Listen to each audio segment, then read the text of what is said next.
قل قل یا عبادی الذین اسرفوا علی انفسہم، حبیب کہہ دو، تیور دیکھیں آیت کے، حبیب کہہ دو یا عبادی الذین، اے میرے بندو، اے میرے بندو، کیسے بندو؟ الذین اسرفوا علی انفسہم، یہ وہ بندے ہیں جنہوں نے اپنے نفسوں کے ساتھ زیادتی کی ہے، اپنے نفسوں کے ساتھ ظلم کیا ہے، اپنے نفسوں کے ساتھ اسراف کیا ہے، یعنی گناہ کیا ہے۔ لا تقنطوا من رحمت اللہ، خبردار اللہ کی رحمت سے مایوس نہ ہو جانا۔ ان اللہ یغفر الذنوب جميعا، دیکھیے ذنوب جمع ہے ذنب کی، ذنب کے معنی ہے گناہ، جیسا کہ عام طریقے سے میرے سارے جاننے والے واقف ہوں گے، ذنب کے معنی گناہ۔ جب جمع کے اوپر الف لام آ جائے الذنوب تو اس کا مطلب ہوتا ہے استغراق۔ استغراق کے معنی ہے کہ اب کوئی گناہ باہر نہیں ہے اس دائرے سے، سارے گناہوں کو معاف کر دے گا، الذنوب سارے گناہوں کو معاف کر دے گا، اور اس کے بعد پھر ایک لفظ لگایا جمیع، یقیناً سارے گناہوں کو معاف کرے گا۔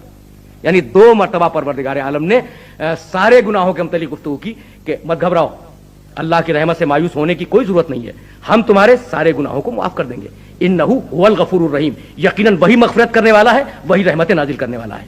تو عزیزان محترم، اس منزل فکر پر پروردگار عالم نے یہ آواز دی کہ ہم سارے گناہوں کو معاف کر دیں گے، سارے گناہوں کو۔ لیکن اسی قرآن مجید نے ایک منزل پر یہ آواز دی کہ پروردگار عالم شرک کو معاف نہیں کرے گا۔ اگر کوئی شخص شرک کرے تو پروردگار عالم اسے معاف نہیں کرے گا، اور شرک کے علاوہ جتنے گناہ ہیں انہیں معاف کر دے گا۔ لمن یشاء، جہاں اس کی مشیت ہوگی، جہاں اس کی مشیت ہوگی، جسے وہ چاہتا ہوگا اسے معاف کر دے گا، شرک کو معاف نہیں کرے گا۔ تو اب بظاہر تو یہ سمجھ میں آ رہا ہے نا کہ کنٹراڈکشن ہو گیا، ایک مقام پہ کہتا ہے سارے گناہ معاف کرے گا، دوسرے مقام پہ آواز دیتا ہے کہ ہم شرک کے علاوہ سارے گناہوں کو معاف کریں گے، شرک کو معاف نہیں کریں گے۔ تو یہ کنٹراڈکشن نہیں ہے۔ اصول تفسیر ہمیشہ یاد رکھیں کہ قرآن کسی مقام پر عام بات کرتا ہے، پھر کسی دوسری آیت میں اسے خاص کر دیتا ہے، یہ طریقہ ہے قرآن مجید کا۔ کسی مقام پر عام بات کی، پھر کسی دوسرے مقام پر جانے کے بعد اسی بات کو پروردگار عالم نے خاص کر دیا۔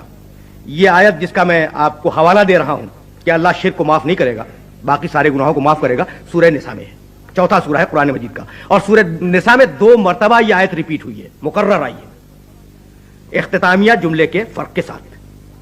تو اللہ نے یہ طے کر دیا ہے کہ جو مقام شرک پہ ہو، چاہے وہ شرک خفی ہو یا شرک جلی ہو، ہم اسے معاف نہیں کریں گے، لیکن اگر اس شرک کے علاوہ کچھ گناہ ہوں گے انہیں ہم معاف کر دیں گے۔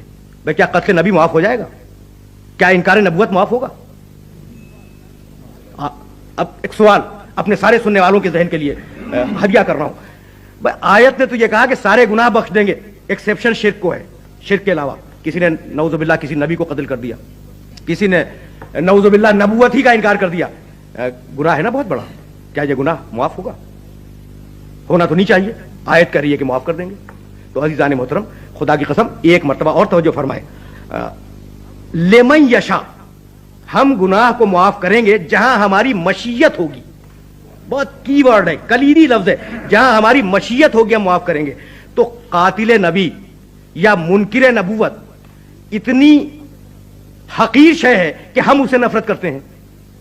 بھائی عام انسان جو نبوت کا قائل ہے، نبوت کا احترام کرتا ہے، وہ ظاہر منکر نبی کو پسندیدہ نظروں سے تو نہیں دیکھے گا، قاتل نبی کو پسندیدہ نظروں سے تو نہیں دیکھے گا۔ تو گزارش اس منزل پر فقط اتنی ہے کہ جب ہمیں اتنی نفرت ہے، نبوت کے قائل ہو جانے کی بنیاد پر ہمیں اتنی نفرت ہے منکر نبوت سے اور قاتل نبی سے، تو پھر وہ جو نبوت کا بھیجنے والا ہے، وہ جو نبوت کو خلق کرنے والا ہے اور انبیاء کو مبعوث کرنے والا ہے، اسے کتنی نفرت ہوگی؟ تو اب اس کی مشیت کیا ان سے متعلق ہو جائے گی کہ انہیں معاف کر دے؟